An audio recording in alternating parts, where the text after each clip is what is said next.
Mga tropa, ito. Kung kailang day off natin, o day off namin, saka naman umulan. Oh, di ba? Kung kailan naman day off namin, saka naman umulan ng ganyan. Oh. Hindi mo makagala o makapaglakad-lakad. Tapos yung mga puno, mga tropa, ito yung maple leaf. Yan. May dahon na. Ay, nagkakadahon na lahat. Oh. Tapos yung damo, maganda na. Oh. Diba? Ang bilis din tumubo ng mga damo dito. Yung part. Oh. Sarap sana maglakad-lakad o mag-jogging sa labas. Kaso, yun nga, maulan. Tignan niyo mga tropa to. Oh. Marami ako nakikitang mga Canadian o Quebecois dito. Kaya hindi sila takot sa ulan. Kumbaga hindi sila nagpapayong ba? Bibihira ako makakita ng lalakad dito na nakapayong kapag umuulan. Tapos kapag pag mainit, hindi rin sila nagpapayong, gano'n. Siguro dahil nga winter, no. Dito, namimiss nila 'yung init o sinag ng araw. Pero masarap yan mga tropa kapag umuulan, magkape, di ba? Tara, kape tayo. Gawa tayong kape. Kape sa tag-ulan. Sabi ko sa inyo mga tropa, masarap magkape kapag umuulan. Namimiss ko to sa Pilipinas. Pag umuulan. Mga tropa, tinan nyo. Box namin. Shout out sa balikbayang box namin. Wala pang laman. May mga nabili na kami nasa kwarto namin. Iniipon lang. Ako, wala talaga ako idea kung anong bibilin ko. Pero may mga ilan-ilan na ako nabili. Gumagaya lang ako sa mga kasamaan ko. Yun. Tapos shout out pa sa damit ko mga tropa. Fuma yan. Fuma. Okay lang to.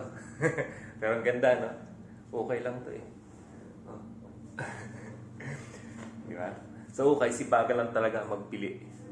Eh ako may inipin ako sa pagpipili ng mga gamit sa ukay. Pero nakaka-tiyempo din naman ako ngayon. Diba? Ay ngayon trend. Yun. Mga tropa, meron pala akong share sa inyo. Bad news. Bukod sa hindi tayo makalabas dahil umuulan, bawal lumabas. Sabi nga ni Kim Chiu, bawal lumabas. Ayun mga tropa, may bad news tayo. Nakikita nyo kung nakangiti mga tropa, pero may bad news tayo. Yun. About sa status po namin dito sa Canada. Yun. Tatawagan ko sana yung kakilala ko, kabatch namin yun nga mga tropa. Ang bad news natin uuwi na sila. Yung unang batch po na nakaalis sa amin, nakabatch po namin. Dalawa sila. Sila yung pinakaunang umalis. O sila yung pinakaunang umalis papunta dito sa Canada. So, tatawagan ko sana sila. Kaso, busy. May mga overtime sila. Tapos, hindi magkatugma yung namin, yung oras namin. Kaya mahirap kontakin sila. Tapos kung uuwi naman galing sa trabaho, kausap naman yung pamilya nila. Kaya hindi ko na siya matanong. Pero ang pagkakaalam ko, pero chinat niya ako mga tropa na malapit na silang umuwi sa Pilipinas. Ngayon, ang alam ko din, next month na.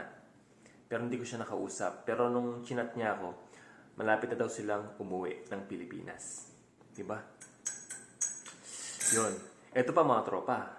Hindi lang sila ang uuwi. Yung pangalawang batch kabatch po namin na pumunta po dito sa Canada.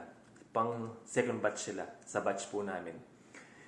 Yun, kinausap na din sila na yun, di na nga sila marirenew at uuwi na din sila sa Pilipinas. Yun.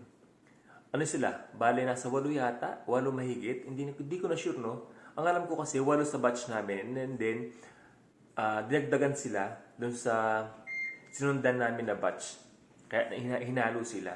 Ang pagkakalam ko, 8 sila sa batch namin. Pero ang kagandahan dito dun mga tropa, yung sa 8 na yon, di ko na sure kung 8 o 9, no? Basta nasa sila, 8 pataas. Yung iba sa kanila, nakalipat na ng ibang lugar. Pero, part din ng Quebec. Yun ang pagkakaalam ko. Nakalipat na sila. Hindi ko alam kung ilan sila nakalipat, pero mahigit isa o dalawa sa kanila na nakalipat po. Yun ang good news, nakalipat yung iba sa kanila. Pero yung dalawa na uuwi mga next month yata, hindi na. Talagang hindi sila nakakita ng company o employer po na susuporta sa kanila dito. Yun. Ganun po kahirap ngayon dito at kahigpit. Mahirap po talaga lumipat. Mahirap po kung walang susuporta sa iyo na employer dito. Ang maganda po dito mga tropa, kung merong magre-refer sa iyo, may possible na makalipat talaga. Kung mas maganda po talaga may referral at mabilis kang makalipat kumpara po sa mag-a-apply ka o mag-DIY ka. Yun.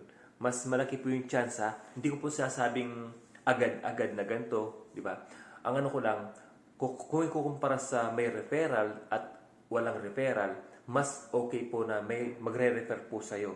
Mas mabilis siya kumpara po dun sa magdi-DIY ka lang. Yun na. Yun ang ibig kong sabihin na mamaya kasi may magano naman na mabilis makalipat, ganito, ganyan. Hindi po ganoon. Ang kino-compare ko po kasi yung may referral at kung magdi-DIY ka. Mas mabilis po kasi kapag may referral. Okay. Pero depende pa din sa company kung tatanggapin ka o kung may lamia sila, ganyan, di ba? Ganun po talaga kahirap ngayon dito mga tropa. Sobrang hirap. Di ba mga tropa, yung kabatch namin na uuwi na next month, hindi na nakapag-apply dito. Inside Canada na. Oh. Tapos yung second batch pa na nakaalis sa amin, hindi rin nakapag-apply, hindi rin nakalipat yung iba. Pero yung iba nakalipat naman. Yun, ganun kahirap mga tropa. Sobrang hirap talaga. Maraming mapapauwi. Mostly yung mga, ngayon, yung mga 2025, siguro may mga na-renew man, iilan lang. Hindi ako sure, pero karamihan, napauwi mga tropa.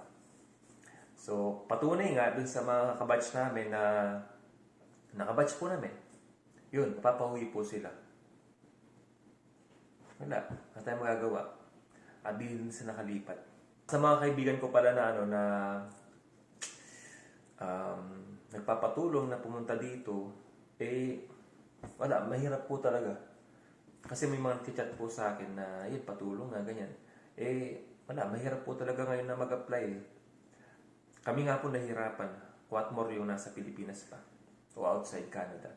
Yan po ang reality mga tropa o katotohanan dito sa Canada ngayon. Yun. Nakakalungkot man. Kasi mga tropa, ito pa pala.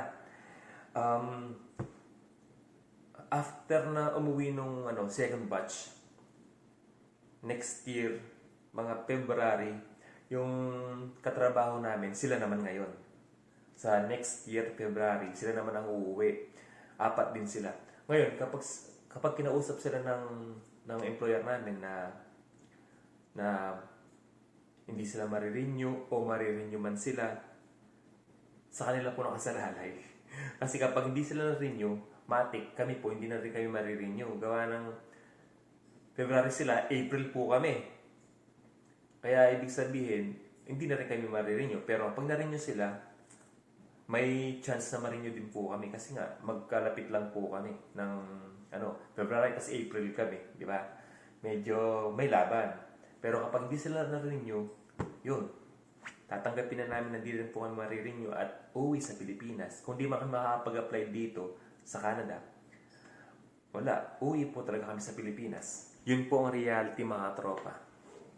Diba? Saklap. Yung tipong pangarap ng mga tropa na makapunta dito sa Canada tapos, diba, nagkahigpitan, tapos mapauwi ka sa Pilipinas after ng kontrata mo. Wala. Nangingiti lang ako mga tropa pero syempre malungkot din sa nangyayari po dito sa Canada. At ayun mga tropa, yun lang po ang gusto kong share sa inyo na yun, mapapauwi nga po yung iba naming kabatch. Yung una at pangalawa naming yung unang batch na, yung pangalawang batch na nakalis po sa batch po namin. Yun, mapapauwi sila. Sana makalipat mga tropa, no? Sana. If God's will, talagang pinagpipray naman natin yan na sana bigyan tayo ng stable job.